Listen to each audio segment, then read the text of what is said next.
Fala pessoal, tudo bem com vocês? Então hoje vamos fazer essa questão de resistência dos materiais, né? Ela foi num concurso do TJ do Espírito Santo, né, para um cargo de analista judiciário de engenharia mecânica, mas é uma questão que também se aplica aí a cargos de engenharia civil, né? Foi do ano 2011. Então o que que a questão pedia? Ela pedia a tensão normal máxima em um ponto específico da viga, no caso aqui, no ponto B. Então essa é uma viga engastada e ele deu a seção da viga. Nesse caso, com H igual a B igual a 10, né? Então temos um perfil quadrado. O que a gente vai aprender hoje? Momento de inércia diária, corte em seção, as forças internas, né? E a tensão normal.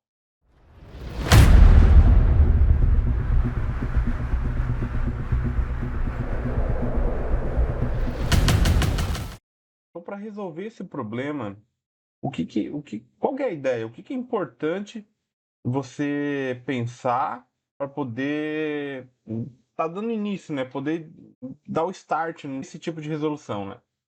Primeira coisa é identificar o que o problema está pedindo. Aqui ficou bem claro, né? O problema que é a tensão normal, máxima, né? Em um ponto específico. Então a gente, analisando essa viga que ele deu aqui, uma viga engastada, e ele deu aqui os eixos, né? Os eixos da viga aqui para considerar, né? Tá, a princípio aqui aparenta estar bem no centroide dessa figura quadrada. Então, o que vai acontecer com a linha elástica dessa viga quando eu tenho uma força em qualquer ponto sobre ela atuando aqui?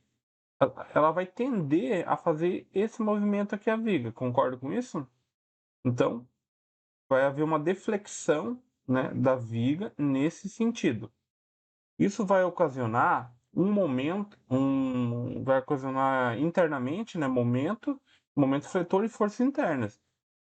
E o que a gente pode avaliar nesse ponto B aqui? E vai também ter um momento fletor interno e uma força interna, uma força vertical interna, né? E ele está pedindo a tensão normal máxima nesse ponto. Então, se a gente lembrar da forma, né? Fórmula de tensão. Opa, deixa eu trocar minha caneta aqui, que essa não tá legal, essa cor. Se a gente lembrar da fórmula da tensão máxima de flexão, ela é exatamente o momento máximo vezes uma variável c, que essa variável c ela tem relação com o meu perfil, né? Tem um perfil quadrado, ele deu os eixos de simetria, né? Então, essa variável c é exatamente aqui, ó. É o ponto que eu quero calcular. Eu tenho o x e o eixo y, e esse c varia de 0 até um valor máximo, que no caso aqui ela tem h de altura, então em relação aqui a esse eixo neutro, ela vai ter aqui menos h sobre 2, aqui em cima h sobre 2, né? Então, essa altura aqui equivale a h. E como eu quero saber a minha tensão máxima, então a tensão máxima vai ser nesse ponto aqui, quando c for máximo, né? Que é c igual a h sobre 2. Tudo isso dividido pelo momento de inércia diária. O momento de inércia diária para uma seção quadrada, ela é 1 sobre 12 da base pela altura ao cubo. Nesse caso, com uma seção quadrada, né, tanto faz aqui o momento em relação ao eixo x vai ser igual ao momento em relação ao eixo y. Então, olhando para essas fórmulas, a gente consegue já moldar o problema, né? O que ele está pedindo? Então, a gente precisa calcular o momento máximo, a gente precisa calcular o momento de inércia diária e essa constante c. Então, primeiro, vamos começar calculando o momento fletor máximo naquele ponto B. O que a gente pode fazer para facilitar os cálculos para achar o momento máximo? Se a gente olhar para essa figura, o que a gente pode fazer aqui? A gente pode aplicar um corte aqui no ponto B e olhar para esse lado da viga.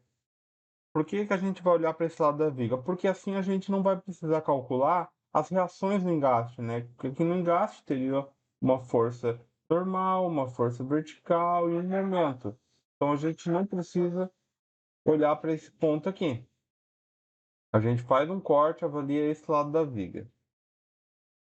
Não dá continuidade aqui.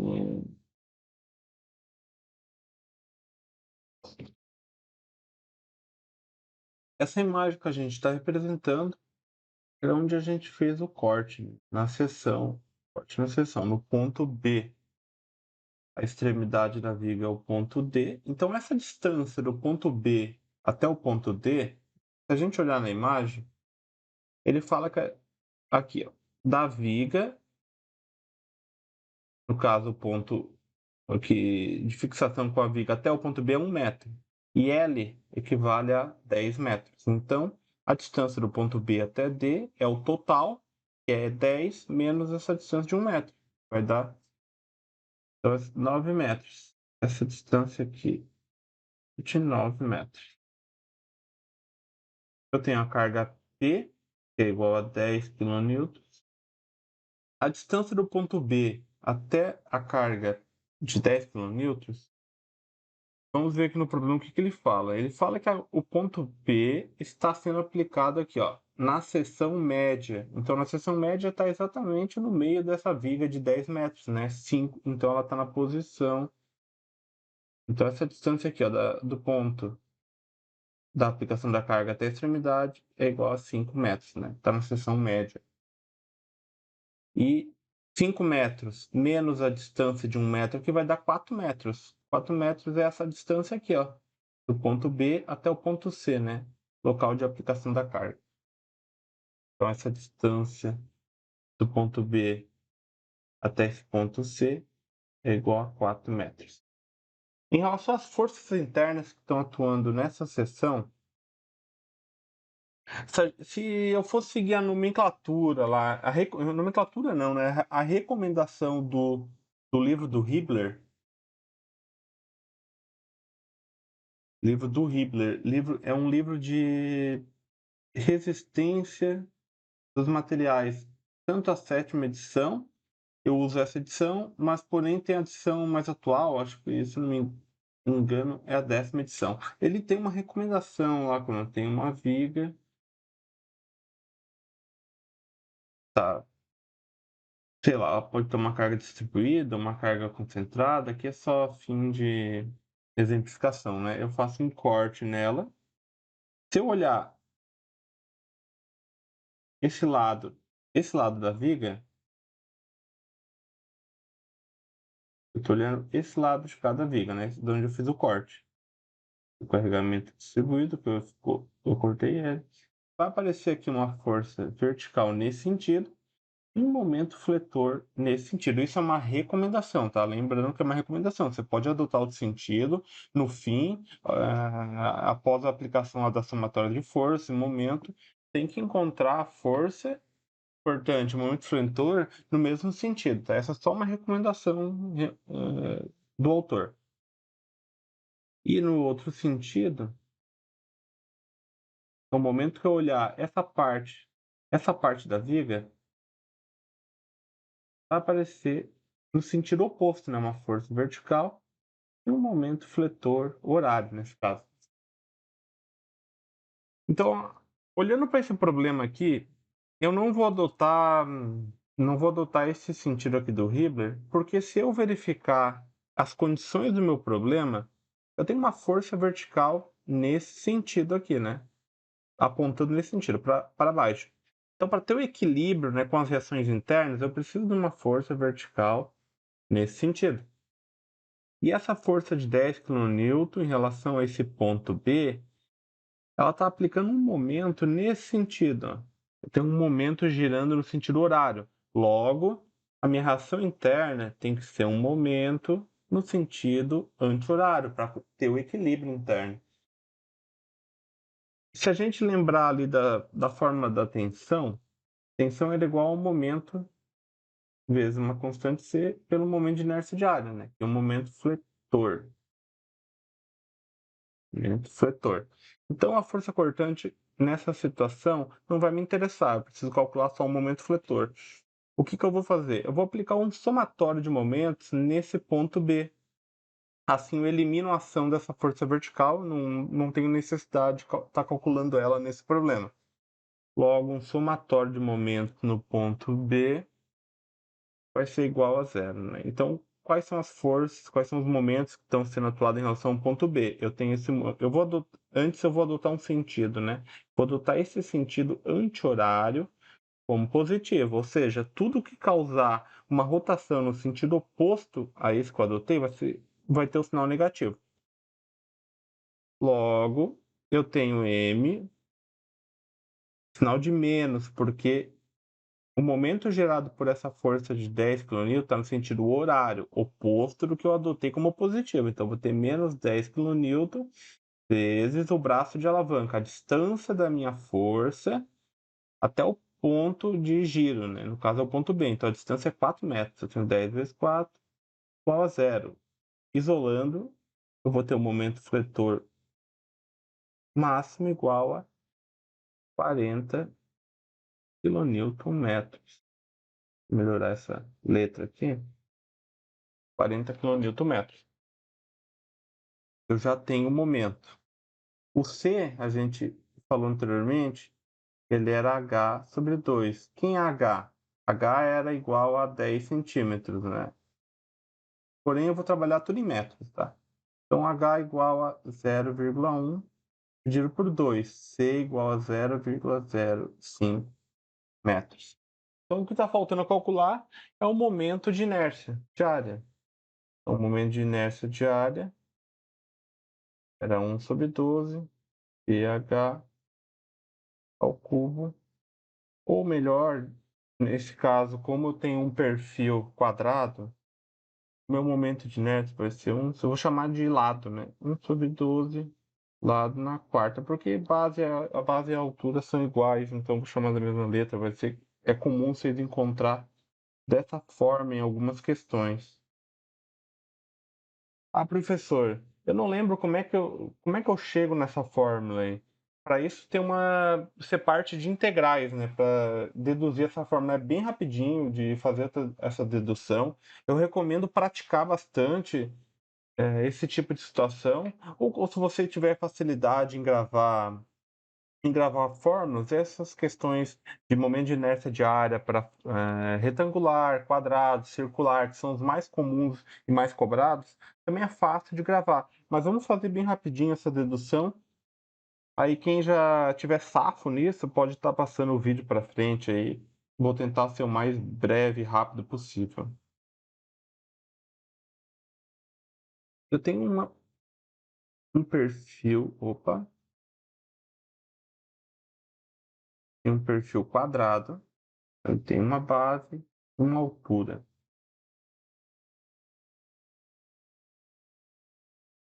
Detalhe importante que nós estamos calculando em relação ao centroide da figura, tá? O problema poderia estar dando em outro ponto, aqui num vértice. Isso mudaria o valor ali, a equação do momento de inércia diária. Por isso que é importante ficar atento a isso, tá? Nós estamos calculando em relação ao centroide.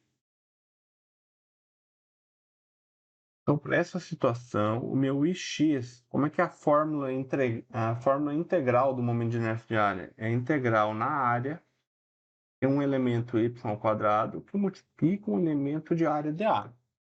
Então, quem que é esse meu elemento de área dA nessa figura aqui, né? Aqui é o meu vértice zero. Vamos delimitar um elemento de área dA. Eu vou pegar um mini retângulo dentro desse quadrado. Ele vai ter uma altura dy, né? Eu esqueci de mencionar, mas aqui é o eixo x, aqui é o eixo y. Então, vou ter uma altura dy e a base continua sendo... O comprimento desse mini retângulo vai continuar sendo b, né? Em relação a esse ponto zero, o que eu vou fazer uma integral? Eu vou variar esse retângulo. Ele vai variar desde menos h sobre 2, né, em relação a esse ponto aqui, essa linha do eixo x, vai menos h sobre 2 até esse ponto que é H sobre 2. Então, quem é esse meu elemento dA?